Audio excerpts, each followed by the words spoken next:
Coba.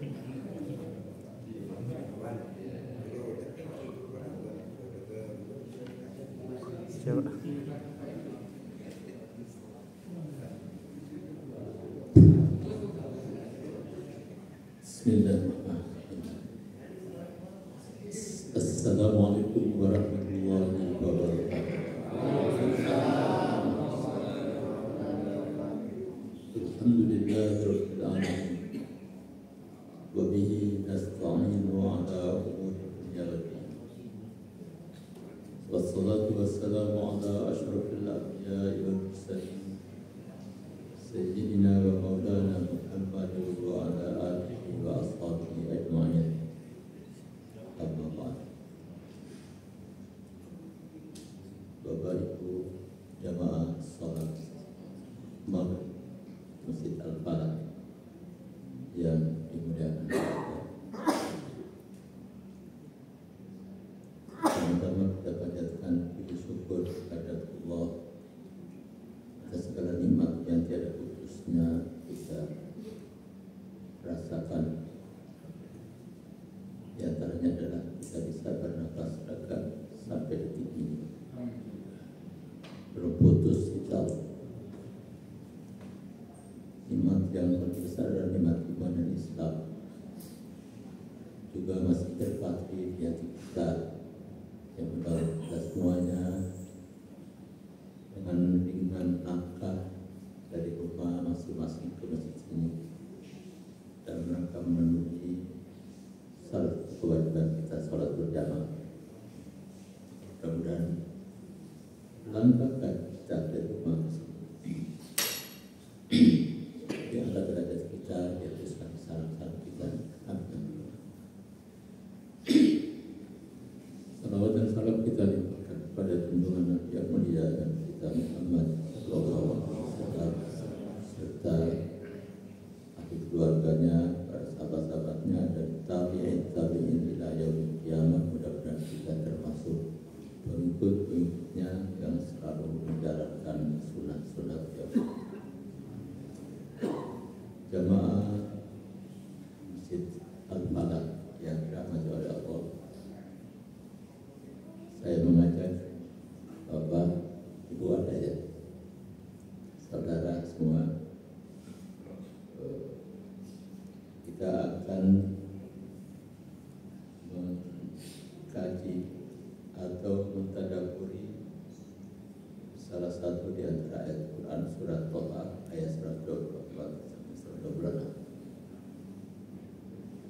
Untuk itu saya juga mengajak semuanya sesuai dengan pesan Rasulullah SAW untuk kita selalu membaca Al-Quran, karena hari kiamat nanti Al-Quran akan memberikan syafaat kepada kita. Iqra'ul Qur'ana fa innahu ya'ti yaumal qiyamah syafi'an li ashabi. Bacalah Al-Quran. Sebagaimana saya coba membiasakan mengawali kajian-kajian seperti ini dengan bersama membaca ayat yang akan kita bahas. Jadi tadi surat Thaha ayat 126 sampai 124 sampai 126. Temanya sebetulnya mudah saja, mirip dengan penggadaian, mengatasi masalah tanpa masalah akan penggadaian. Kita tidak mengatasi masalah pelik. Sudah semua, saya semua, kita akan membaca bersama-sama. A'udzu billahi minasy syaithanir rajim. Bismillahirrahmanirrahim. Wa man a'rada 'an dzikri fa inna lahu ma'isyatan dhanka wa nahsyuruhu yawmal qiyamati a'ma.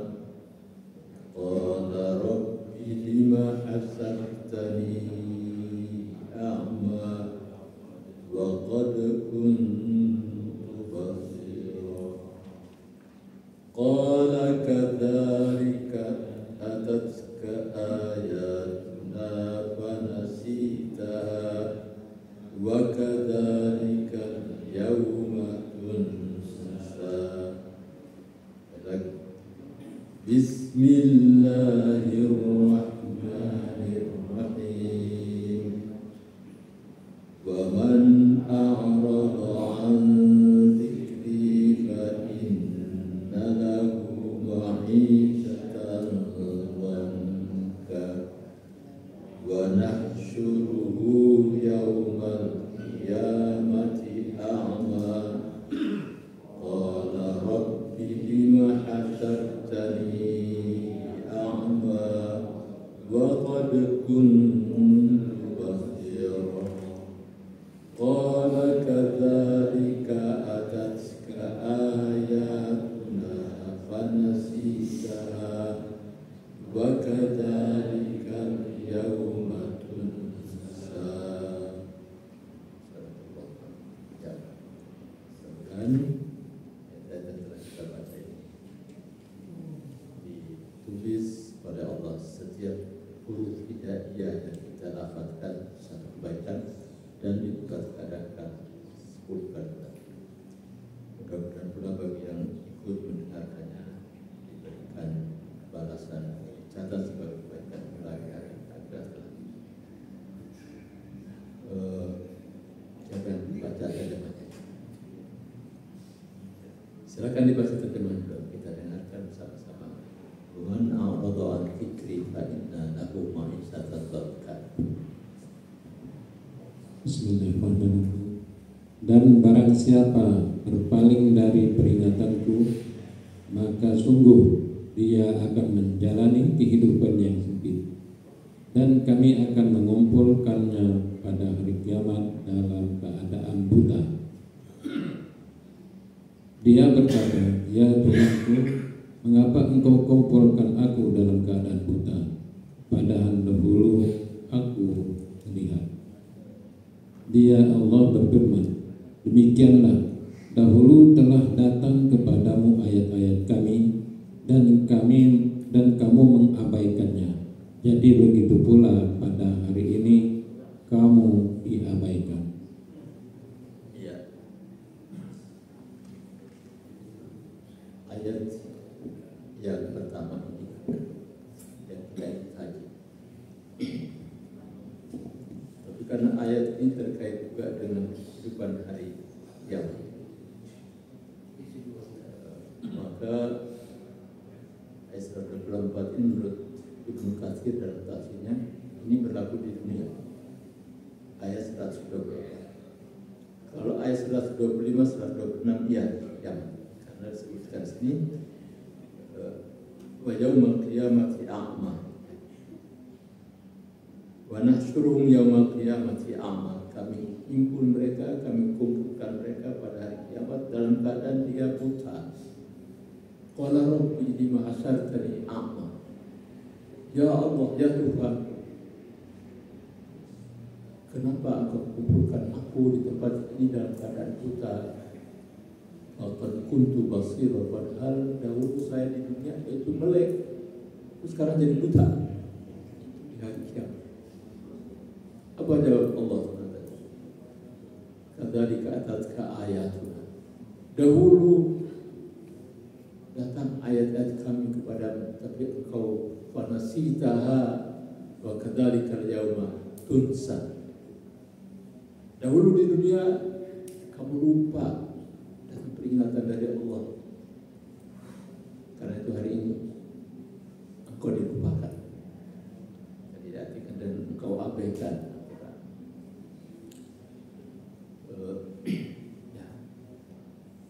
Kita ini selama hidup masih namanya manusia, tidak lepas dari berbagai permasalahan yang kita hadapi.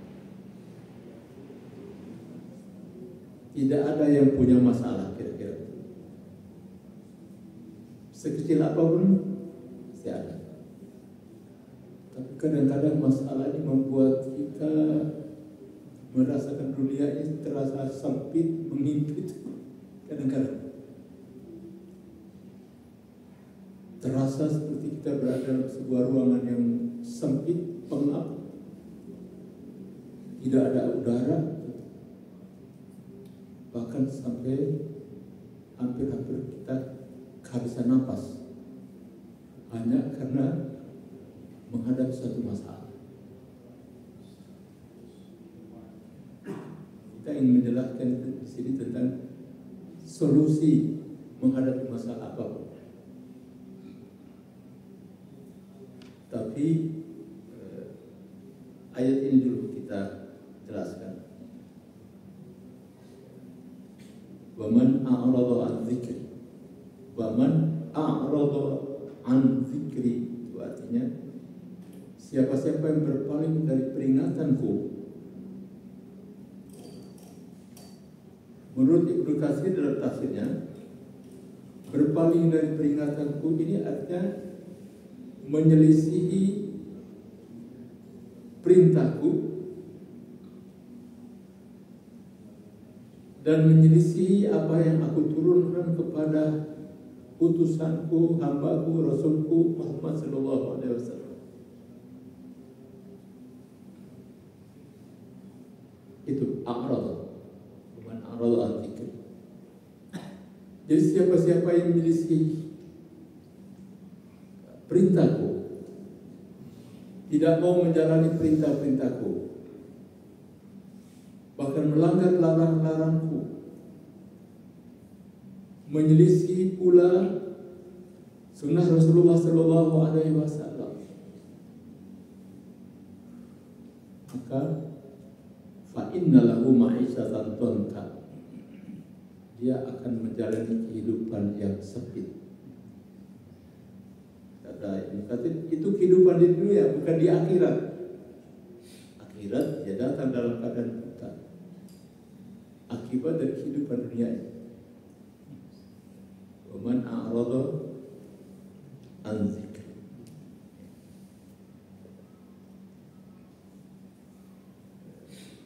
Kata Ibnu Katsir,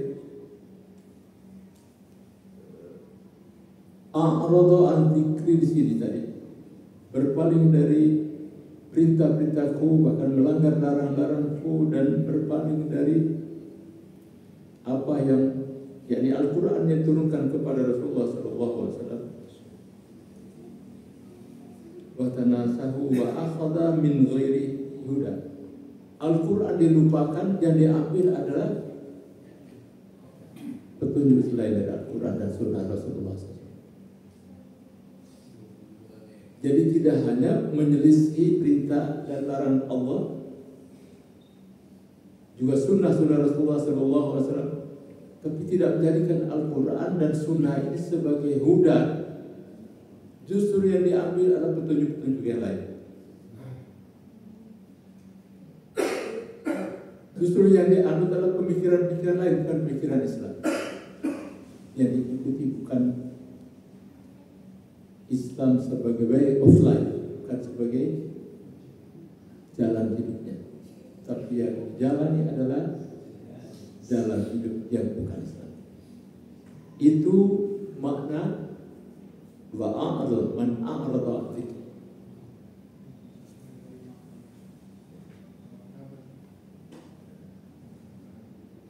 Maka fa inna lahu ma'isyatan dhanka fala tuma'ninata lahu. Di kehidupan yang sempit ini, dia hidup tidak tentram, tidak tumanina. Wala insyirah sadri, dadanya selalu sempit, sesak. Nah, kita keluar kadang-kadang kan itu orang saking marahnya dia pegang apa aja dadanya kan, usap-usap dadanya. Jadi kehidupan yang sempit di sini, oleh Ibnu Katsir katakan, dia tidak tentram hidup. Wala insyirah sadri, dada juga menjadi sempit. Bal sadruhu dhayiqun haraj, bahkan dadanya ini selalu sempit.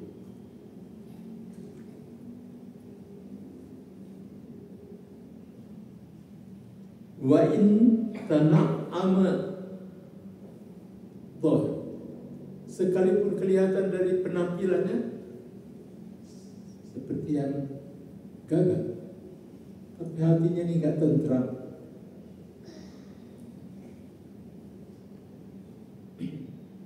Tana'ama zahiru itu artinya nikmat, kelihatannya nikmat amat, makan enak, pakaiannya juga ganti-ganti. Saya disebutkan sih, wala bisa masa dia kalau berpakaian apa saja bisa dipakai. Mulai dari harganya 100-200 ribu sampai jutaan pun dia bisa pakai. Nikmat Allah dia rasakan. Wala bisa masa wa akala masa, kalau makan sekarang juga bisa dia. Wasakana haitsu syaa, dia tinggal pun di mana saja karena banyak vilanya, banyak tempatnya di mana-mana. Fa inna qalbuhu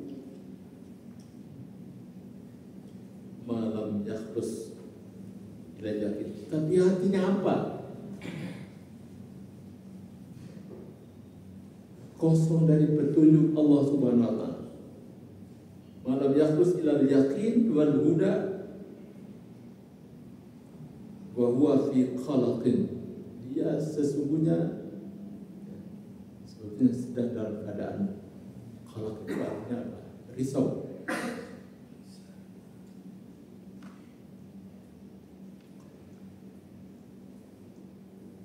Wahirah, kebingungan. Tapi kalau sudah keluar dari rumah kan tampaknya tampan, gagah, mobilnya juga ganti-ganti segala. Tapi sebetulnya dia karena berpaling tadi, baman a'rada antik, berpaling dari zikir, peringatan, maksud saya. Ya, saya kira dia tidak pernah zikir kepada Allah. Karena berzikir artinya kita ingat kepada Allah.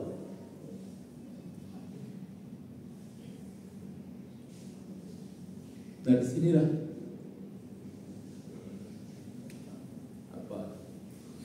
kehidupan yang seperti itu, sesak dada itu ternyata Rasulullah SAW juga pernah merasakan. Dan oleh Allah Subhanahu wa taala dijelaskan, disebutkan di dalam surat Al-Hijr surat 15. Coba lihat surat Al-Hijr surat 15 ayat 97 98. 97 98 99. Itu Allah menjelaskan bahwa Rasulullah pernah sesak dada. Sesak dada, sepit. Walaqad na'lamu annaka yadhiqu sadruka. Artinya, dan sungguh kami mengetahui bahwa dadamu menjadi sempit disebabkan apa yang mereka ucapkan. Itu Allah tahu isi hati kita. Dia tahu Rasulullah SAW sedang seperti itu merasakan. Walaqad na'lamu, sungguh kami tahu, annaka, bahwa engkau wahai Rasulullah, yadhiqu sadruka, dadamu sedang sempit, sesak.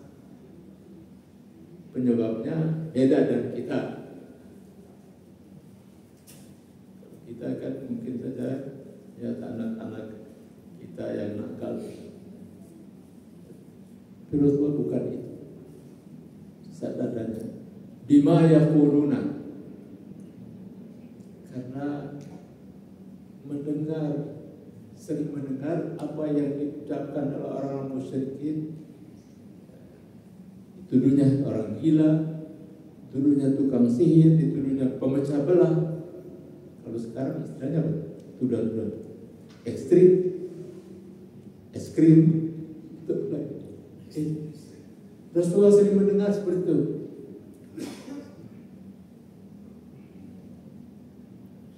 Sebagai manusia, 13 tahun beliau berdakwah di Mekah. Tapi masih mendingan daripada Nabi Nuh alaihissalam. Nabi Nuh alaihissalam berapa tahun dia berdakwah? Ikutnya cuma sampai berapa? Kurang dari 40 orang. Mungkin juga sesakit sempit juga. Tapi ayat ini menjelaskan tentang Rasulullah SAW.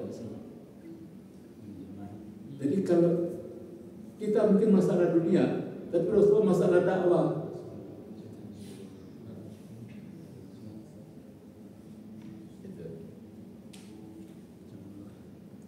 Tapi kemudian di ayat berikutnya, ayat 98 itu, fasabbih bihamdi rabbika wa kun ma'as sajidin. Fasabbih bihamdi rabbika wa kun ma'as sajidin.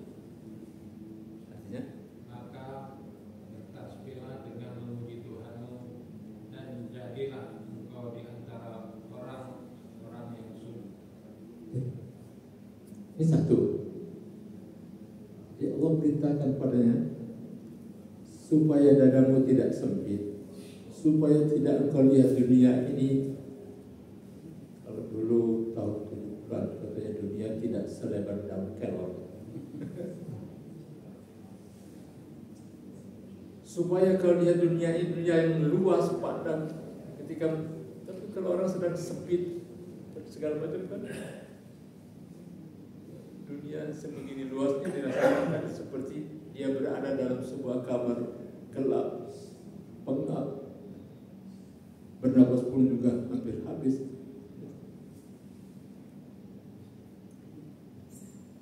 Itu penghidupan di dunia ini. Tapi Allah SWT memberikan kepadanya, fasabbih bihamdi rabbika, bertasbih dan muji Allah, wa kun ma'as sajidin, dan bersamalah orang-orang yang sujud. Dan terakhir, wa'bud rabbaka hatta ya'tiyakal yaqin. Ya, dan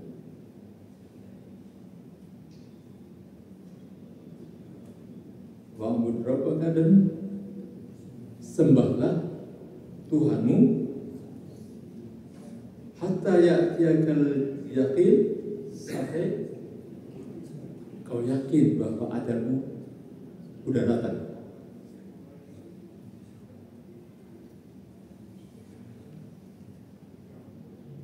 Jadi pertama adalah ketika kita harus kita koreksi diri tadi, kan, bahwa semua kita pasti punya masalah. Dalam keadaan seperti itu, maka segera kita koreksi diri dan mengambil, atau jangan-jangan saat itu kita sedang mengambil jarak dengan Allah Subhanahu wa Ta'ala. Nah, karena itulah Allah Subhanahu wa Ta'ala memerintahkan kepada Rasulullah SAW. Yang pertama adalah berzikirlah, bertasbih itu kan berzikir kepada Allah. Dalam hadis Rasulullah SAW dinyatakan bahwa kalimat-kalimat thayyibah, bahkan sebutkan dua kalimatan,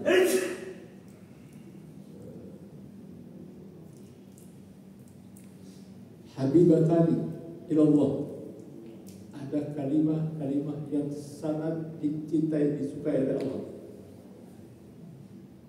Dua, hanya dua, tapi saqilatani fil lisan, fil mizan, itu memberatkan mizanul hasanat. Khafifatani fil lisan, ringan, mudah diucapkan. Itu apa? Subhanallah walhamdulillah wa la ilaha illallah.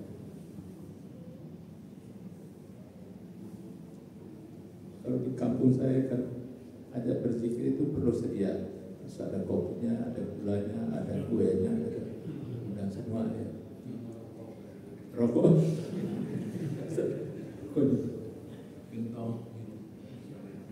Rasulullah mengatakan khafifatani fil lisan, itu mudah diucapkan. Saya jalan juga bisa sambil nyetir mobil, subhanallah, subhanallah. Astagfirullah itu kan semua juga kalimat-kalimat thayyibah.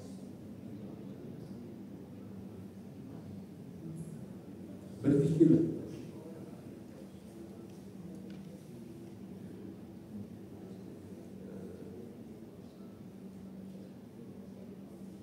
Bahkan Al-Quran itu sendiri adalah zikir. Al-Quran di surat Al-Hijr ayat 9. Inna nahnu nazzalna dzikra wa inna lahu lahafidun. Sesungguhnya kami yang menurunkan al-dzikr. Al-dzikr itu adalah Al-Quran. Wa inna lahu lahafidun, dan sesungguhnya kami yang menjaganya. Jadi Al-Quran itu adalah zikir. Maksudnya apa sih? Kita baca.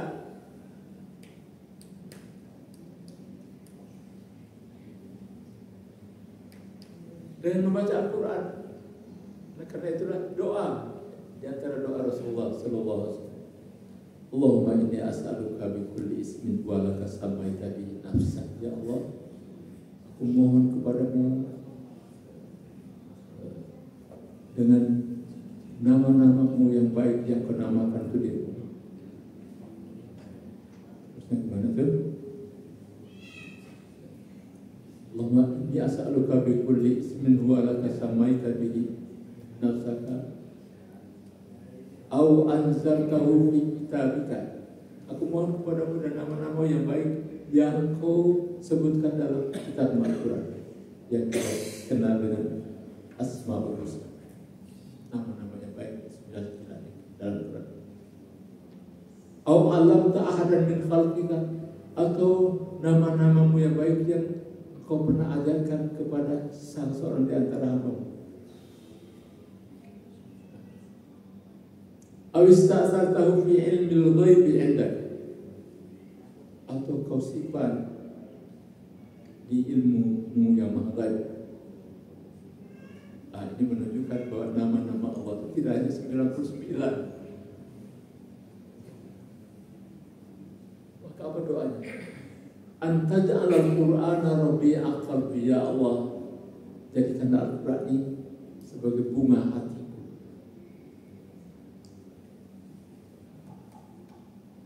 Wa nura sadri, agar Quran menjadi cahaya dalam dadaku.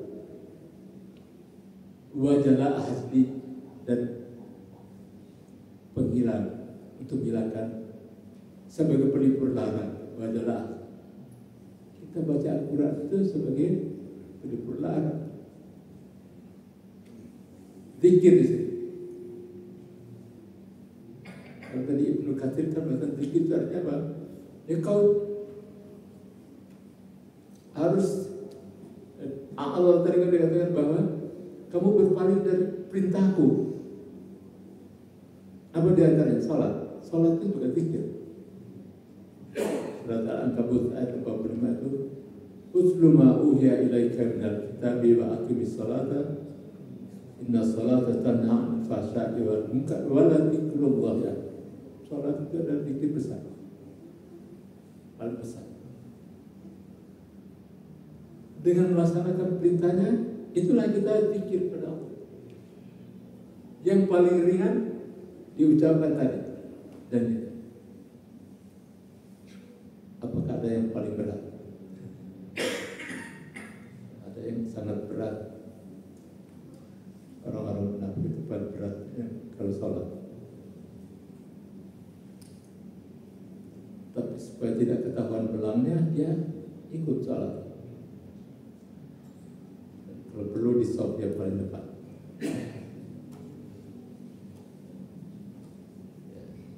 Itu orang-orang munafik dahulu di masa Rasulullah SAW.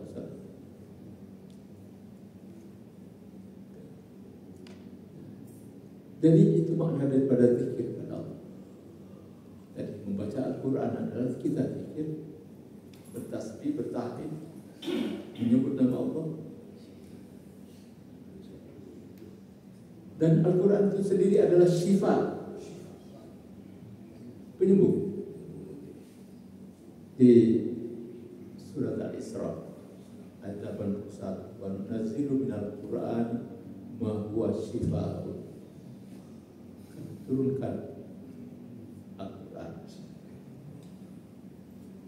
Di situ terdapat syifa, penyembuh. Bisa menyembuhkan penyakit luar dan dalam. Quran itu menyembuhkan penyakit luar dan dalam.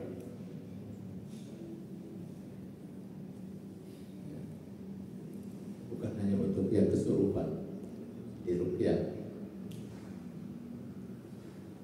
Penyakit luar apa? Ada sahabat yang kegigit kaleng saja dibacakan Al-Fatihah hilang sakit. Kan luar biasa.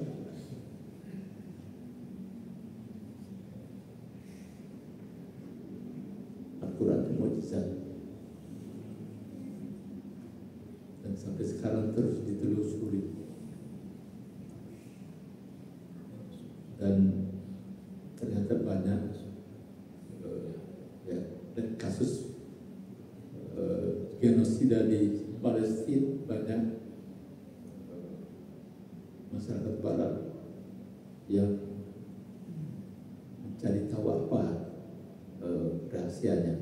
Dia baca Al-Quran, ditemukan keajaiban lalu masuk Islam. Al-Quran sifat juga, penyembuh batin, kemudahan. Itu pertama, berpikir. Yang kedua, tadi di dalam surat Toha ayat 125 ya.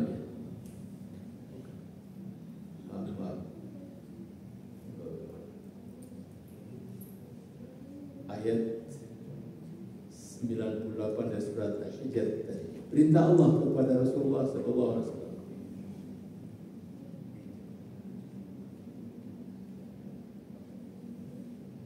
yaitu pada ayat walaqad na'lamu annaka yadhiqu sadruka bima yaqulun. Sungguh kami tahu bahwa dadamu sempit terhadap apa yang mereka ucapkan. Fasabbih bihamdi rabbika wa kun ma'as sajidin. Itu ayat 98. Fasabbih bihamdi rabbika tadi zikir, wa kun ma'as sajidin, jadilah engkau bersama orang-orang yang sujud. Artinya salat. Ma'as sajidin berarti salatnya berjamaah. Kun ma'as sajidin, bersama. Bergabunglah dengan orang yang salat. Kalau masalahnya pas mau masuk maghrib, udah tinggalkan masjid aja salat. Tapi kalau masalahnya 5 waktu, salat juga kan. Salat duha. Kalau malam hari tidak bisa tidur, salat malam, salat tahajud.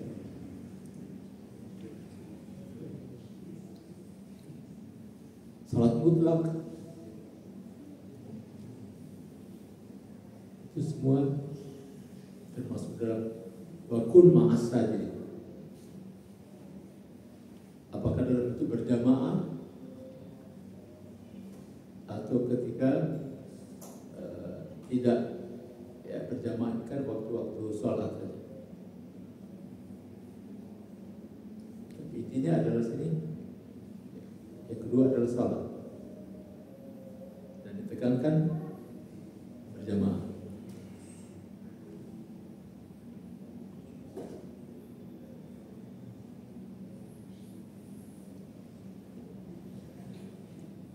Jadi bersama dengan orang yang sujudannya, sholat jamaah, sholat lainnya yang sholat sunnah.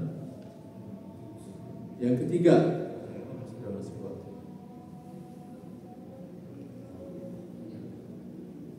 Sudah. Ya. Sedikit lagi.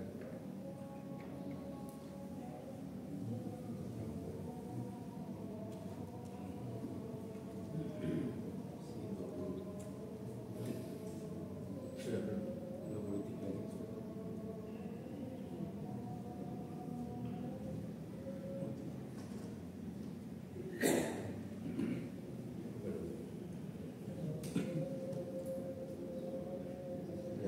Ayat ke-99 itu wa'bud rabbaka hatta ya'tiyakal yaqin.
Ya, kita lanjutkan sedikit lagi. Yang ketiga ini perintah Allah kepada Rasulullah, wa'bud rabbaka hatta ya'tiyakal yaqin. Sembahlah Tuhan. Beribadahlah. Beribadahlah, menyembah. Kita selalu kalau menyembah bersolat.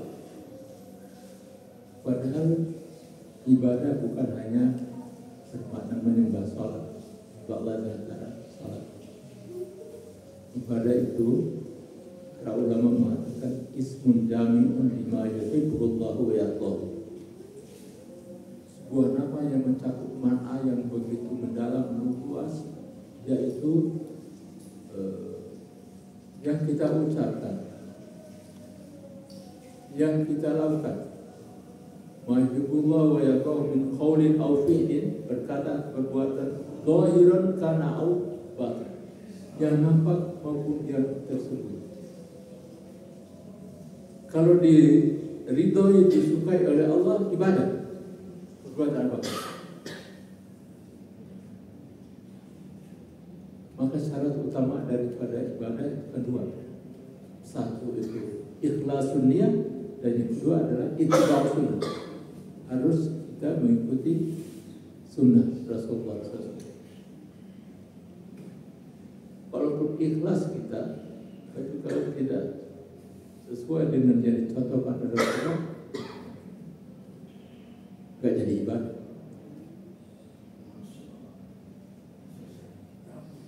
Menolong orang itu baik, tapi kalau tidak ikhlas, tidak ibadah.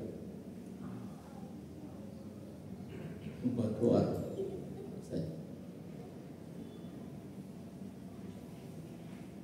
Sholat itu baik, ikhlas. Tapi kalau yang dijalankan tidak sesuai dengan sunnah Rasulullah, setelah sholat sholat asar ada ba'diyah asar, nggak nyunah, nggak jadi ibadah. Kita ikhlas. Tapi karena tidak ada contoh dari Rasulullah, ibadah itu segala perkataan perbuatan lahir maupun batin yang disukai diridhai oleh Allah. Maka yang kita lakukan sehari-hari itu memang kan perintah Allah. Kita siru fil ardi, cari nafkah.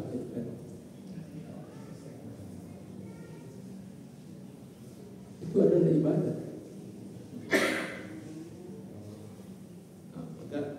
Wa'bud rabbaka hatta ya'tiyakal yaqin. Jadilah segala aktivitas kehidupan kita ini bernilai ibadah kepada Allah SWT dengan dua syarat utama tadi. Dan kita ini kan diciptakan oleh Allah dan tujuan untuk ibadah. Wa ma khalaqtul jinna wal insa illa liya'budun. Maka beribadahlah sebaik-baiknya sampai kau yakin bahwa ini sudah datang ajal. Tapi kan ajal itu datangnya kadang-kadang tiba-tiba.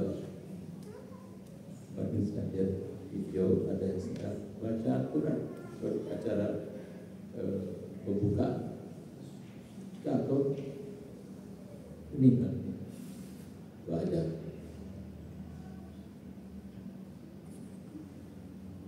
Yang ketiga adalah ibadah dalam pengertian luas, tidak hanya sholat. Ibadah dengan harta kita, ibadah dengan tenaga kita, harta kita, segala bentuk ibadah kita perintahkan. Yang keempat, tempat ini masih ada kaitan dengan sempitnya dada kita. Dalam surat An-Nahl ayat 128 terkait dengan sabar, wasbir wa ma sabruka illa billah. Surat 16 ayat 127. Wa la tahzan alaihim. Ini ditujukan kepada Rasulullah juga. Wa la tahzan wala taku fi dhayyin mimma yamkurun innallaha ma'al ladzina attaqaw wal ladzina hum muhsinun. Akan baca, kita dengar semua. Wasbir, ya, 128, ya, wasbir, dan bersabarlah dan bersabarmu itu semata-mata dengan pertolongan Allah, dan janganlah engkau bersedih hati terhadap kekafiran mereka, dan jangan pula bersempit dada terhadap tipu daya yang mereka rencanakan. Terus 20. Sungguh Allah beserta orang-orang yang bertakwa dan orang-orang yang berbuat kebaikan. Sabar, tawakal, dan tidak menerima. Harus tetap ikhtiar, berupaya menghadapi masalah-masalah tadi.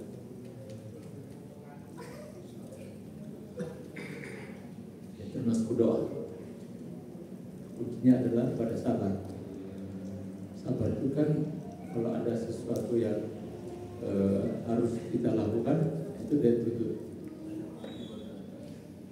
Sabar dalam perintah Allah dan sabar dalam menghadapi larangan Allah.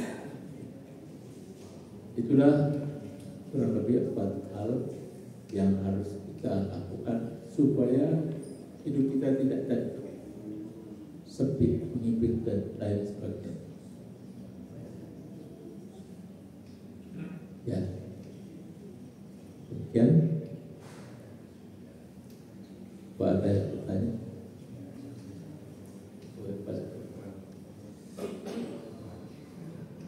Ya, kita cukupkan saja sampai sini dengan sama membaca doa kafaratul majlis. Subhanallahumma wa bihamdika asyhadu an la ilaha illa anta astaghfiruka wa atubu ilaik. Assalamualaikum